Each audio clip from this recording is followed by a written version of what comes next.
Wake that ass up. Early in the morning. The Breakfast Club. Morning, everybody. It's DJ Envy, Angela Yee, Charlamagne the God. We are the Breakfast Club. We have a special guest today on this International Women's Day. Yes, indeed. We have Cerise Castle. Welcome. What up? Thank you so much for having me. Now, Good morning. They say that you're a crime-fighting journalist. That's what they call me. That's what they call you. So what is it that you do? What is a crime-fighting journalist? So I have made it my business to investigate the gangs that are proliferating inside the Los Angeles County Sheriff's Department. I found 18 gangs that are currently functioning inside the Sheriff's Department. Police gangs. Police gangs. Deputy gangs. Do they have names? They have all kinds of names. We got the Executioners for Yikes. one, Cavemen. the Cavemen, the Vikings, Tasmanian Devils, Cowboys, Pirates. There's a ton. Man, that's got to be a dangerous job for you. They got to hate you.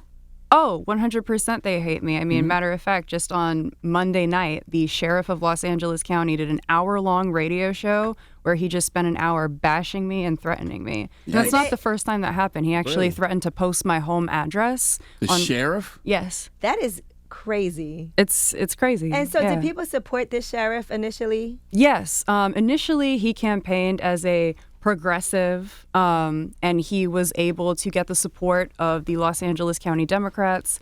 But once he got into power, he's started doing all kinds of, frankly, really bad things.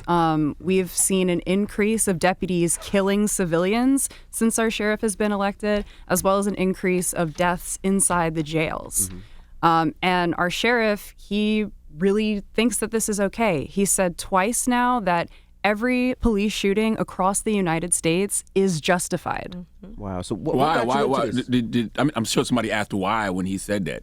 So what was his reasoning? Well, he doesn't really give a reason. He's very much of the belief that the police are just justified in anything they do, whether that's shooting an unarmed black man 33 times like they did Frederick Holder, or sitting by while someone like Jelani Lovett overdoses in a solitary cell in jail. Wow. And What- you know, what got- Cerise, and just to bring it back to how Cerise actually came up, we were talking about, one of our listeners called in about Frederick Holder, and it was a case that we hadn't even heard about, which is a shame because there's so many things that happen that go under the radar because there's so many things that happen, and I don't want us to ever get numb to what goes on. But like you said, he was an unarmed black man on the highway. He was shot 33 times. They shot at him 33 times. He was hit 17 times by gunfire. He was shot almost at point blank range with an assault rifle. There are pictures of his autopsy that you can see, and they have actually shot his mouth off. The deputies that did this to him are still on patrol. They have not been disciplined at all. And that's the case in so many of these shootings. Just this year, it's only March, right? The Los Angeles County Sheriff's Department has already killed 4 civilians this year. I was going to ask, what got you into this? Was it something that was affected your family, or were you tired of seeing something on television? What got you working so hard on this? Well, I grew up in Los Angeles. I've always known about sheriff's gangs. Growing up, I would hear it from my friends, my teachers, my mom. They would always tell me, yo, be careful because these police out here are in gangs. Watch out for the white ones with the bald heads. Those are probably Vikings. And it was something that always interested me. And I've always been a bit of a nerd. You know, I go to the library. I love to read books. Hey. So, yeah, you know. So I'd always be going and trying to find out who these gangs are, what are they doing, and what do they want. But there really wasn't anything there. There weren't too many newspaper articles, and there definitely wasn't any books. So fast forward to 2020, I was working at a local radio station, and I was out in the streets covering the protests that had erupted in response to the murder of George Floyd. And while doing my job, I was actually shot with a less lethal munition by a police officer. Really? Yeah. Rubber bullet. Rubber bullet straight on my arm, and the resulting injuries, I fell down, I hurt myself pretty bad, and I had to be on bed rest for 6 months. I couldn't get up, I couldn't walk, I was in a cast on crutches, but I didn't want to just sit back and rest because we were in a moment, and I think we're still very much in this moment. I wanted to make sure that I was doing something to contribute and to, you know, raise awareness. So I thought to myself, you know what? I should start researching those deputy gangs. Couple of days after I got shot, an 18-year-old by the name of Andres Guardado was killed by 2 alleged deputy gang members in the gang called the Executioners. And it came out pretty quickly that the 2 deputies that shot him were alleged gang members trying to get into the gang, because that's how you get in. You get in by killing a civilian. So a cop gets into a gang a cop gang allegedly by killing a civilian. That's correct. Wow. This is so interesting to me Wow. because people already look at the police as a gang, like in general. Right. But to know that there's subsidiaries inside of the police force, what do the actual police say about this? When y'all bring this to the police's attention and you say there's deputy gangs, what do they say? Well, the sheriff of Los Angeles County, he said multiple times that I made this all up just to get rich. I have not gotten rich off of this. If anything, this has put a target on my back. Yeah, what is And- the benefit Right. to it really for you personally? No, I mean that's I mean Eric Alexander's, you come highly recommended. You know Thank what I'm saying? you. She was like, you got to have Cerise on the show, but she was saying because they want to increase the profile because you have become a target. I have, yes. Yeah. The sheriff has spoken about me multiple times in many press conferences. They also attempted to arrest me at a press conference that I attended just 2 weeks after I finished publishing the series detailing the deputy gangs. I went to a press conference hosted by the sheriff's department, and I was there probably for 10 minutes, and I was surrounded by sheriffs. They tried to drag me behind the Hall of Justice, and I don't know. What was the charge? Well, They didn't say exposing them. nothing. Do you think that the more you put your face out there, the safer, and I'm putting safer in quotation, the safer you become? I think so. I think keeping the profile high and, letting them know that I'm going to keep talking about this, nothing is going to shut me up, will keep me safe. Now, for people who want to read about this, you did, is it a 5-part?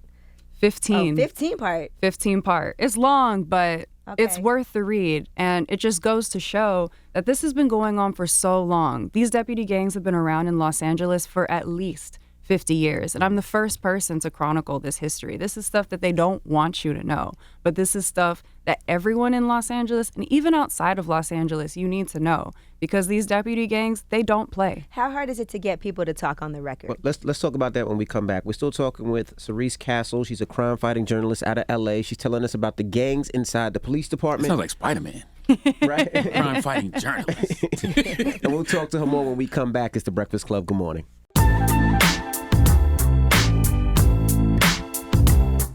Morning, everybody. It's DJ Envy, Angela Yee, Charlamagne the Guy. We are The Breakfast Club. We're still talking with Cerise Castle. She's a crime-fighting journalist out of L.A. And we were just asking her about how difficult it was to talk to members about the police gangs. Yeah, did people want to talk on the record? Were they willing to do that, or were they very nervous off the record? Yeah, so I got a couple of deputies that spoke to me off the record or on deep background. But for the most part, yeah, most of them are really scared to go on the record because they get threatened. They get death threats. You talk about other police officers. Other police officers that want to speak out about what these deputy gangs are doing and the control that they have in the department. They get targeted too. One of my sources had a headless rat placed on his car. Ugh. Yeah.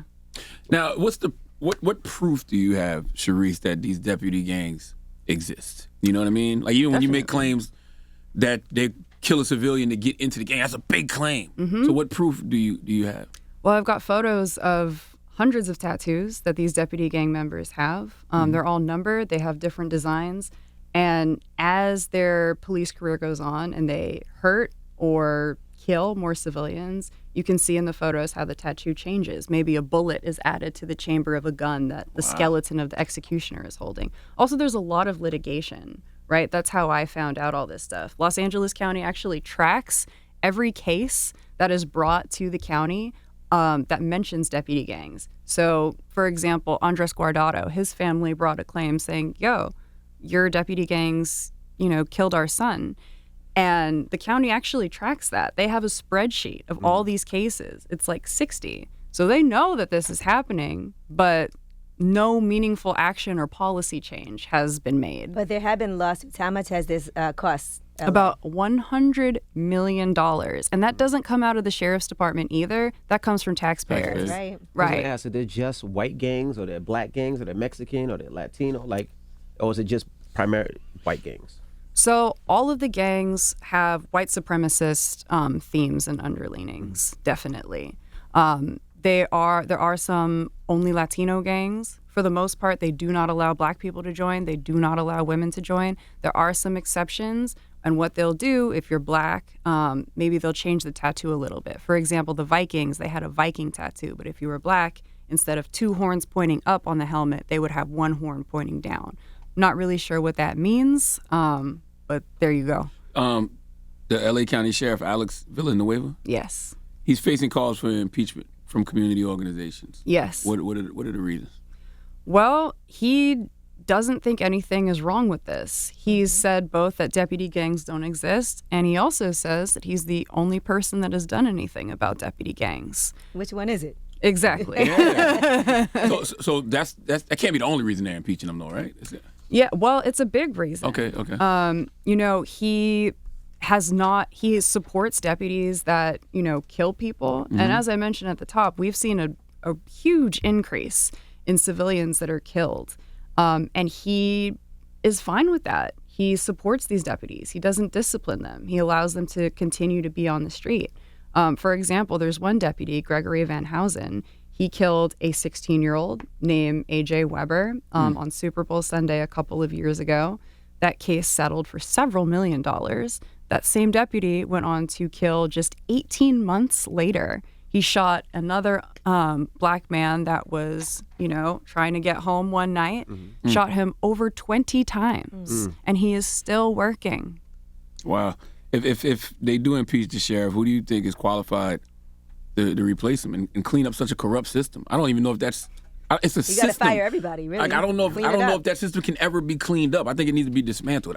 People always say there's good cops, right? And there's just a few bad apples. But even with, quote, good cops, can you even exist within that system? No. Not in this system. I mean, I've talked to a few good cops, and they've been pushed out because they tried to do the right thing. And they faced retaliation. They faced threats. They had some attempts on their life.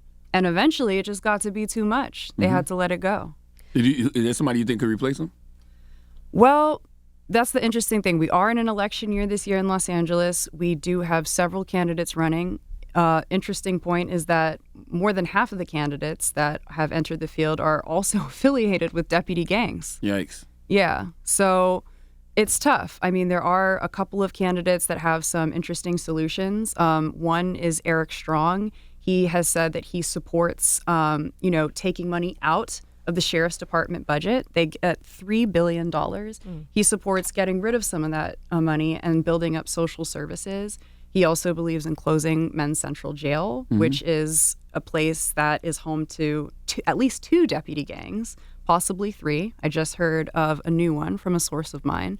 So he has some interesting ideas, but, the field is also really crowded with other people that are corrupt, yes. How do you get an internal investigation going? Because that's never happened either, you said. It has not, no.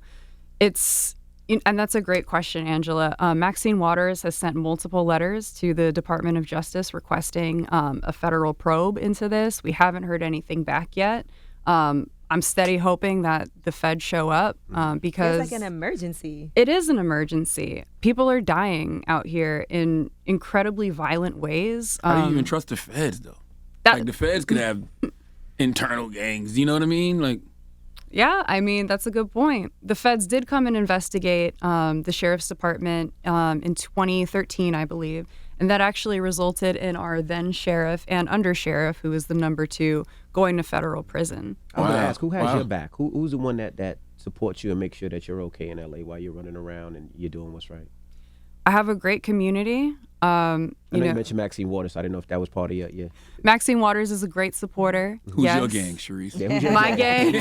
I'm not affiliated. But I have a good community. The families that have unfortunately lost loved ones at the hands of these deputy gangs are really great to me. They're really thankful that I'm out here telling their stories. I also want to shout out my girlfriend. She takes great care of me, and she's been my rock through all of this.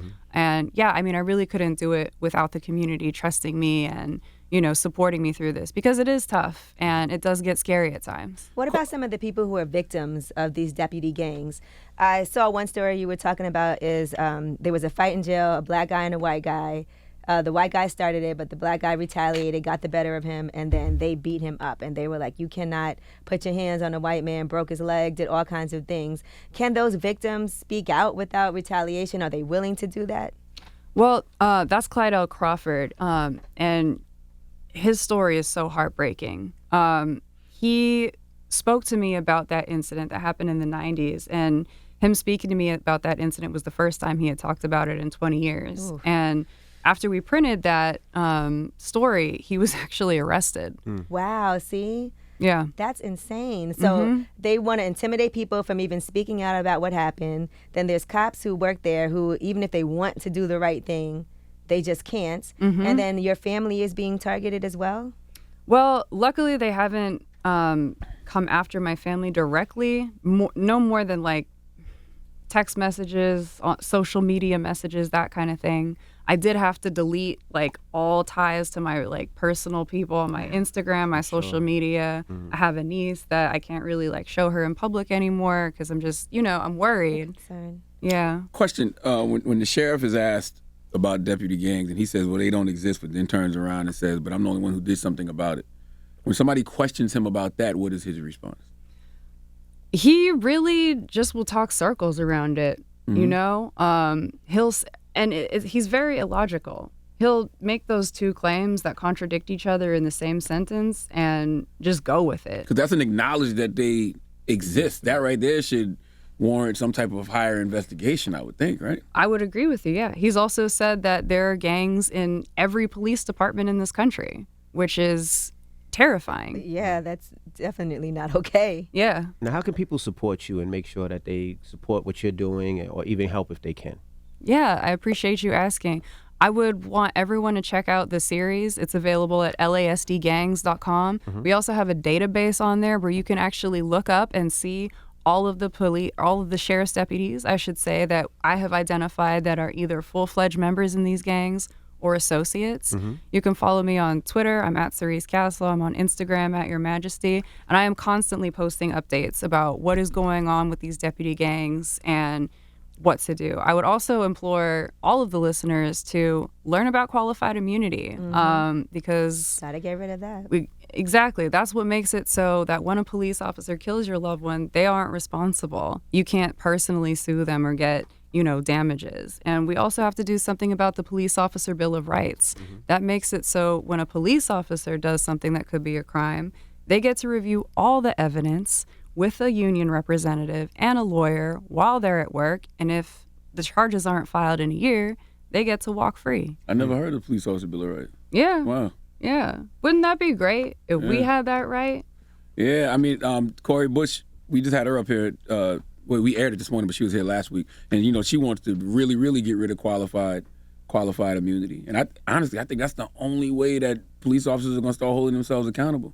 Yeah, I would agree with you because, at this point in time, there really is no motivation. Yeah. Like that one cop I was talking about, Gregory Van Housen. He killed 2 people, and he doesn't have to pay a cent. Still working. It's either prison or pensions. That's what I always say. Get rid of qualified immunity so it's either prison or pensions get taken away. Yeah. Cerise, did a lot of people come forward after you put these, this information out to tell you their own stories too? Oh, yeah. Imagine. I've heard from so many people. I've heard from former deputies, people that have been victimized by deputies.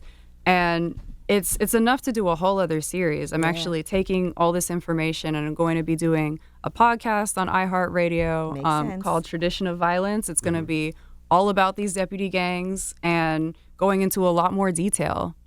Well, thank you so much for joining us this morning. We appreciate you, our friendly neighborhood crime-fighting journalist. Thank you so Cerise much. Castle. And anything you need from us, always let us know if there's stories that you need us to get out there, that you need us to link to, that you need us to mention in front page news.